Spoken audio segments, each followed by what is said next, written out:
जरूरी अशिया, बोतल और बाइक रेत, मोटी रेत, कोयले का फिटकरी, तरी का पाइप। एक प्लास्टिक की बोतल लीजिए, उसे दरमियान से काट दीजिए, उसके ऊपर सफेद कपड़ा लगाइए, फिर फिटकरी का बुरादा डालिए। फिटकरी के बुरादे के ऊपर कोयला, बारीक रेत और मोटी रेत डालिए।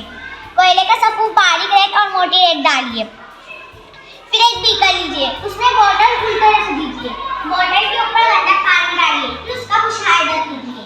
मुशाहिदा थोड़ी देर सेकंड हालत में रखने पर गंदा पानी साफ पानी होकर एक बीकर में जमा होता है। इस तरह पानी की तखलीस की जाती है, लेकिन इस तरह गंदा पानी साफ पानी होकर बीकर में जमा होता है, उससे गंदगी तो हट जाती है, लेकिन जरासीम नहीं हटते। जरासीम को निकालने के लिए पानी में डालने वाली दवाई का इस्तेमाल करते हैं या फिर पानी को उबालकर भी इस्तेमाल करते हैं। हट समंदर अपना अंबर खोज ले अब तू अपने दम पर, भूख मार के धूल झाड़ ले, छोड़ छाड़ के सारे छप्पर। हट समंदर अपना अंबर खोज ले अब तू अपने दम पर, भूख मार के धूल झाड़ ले, छोड़ छाड़ के सारे छप्पर।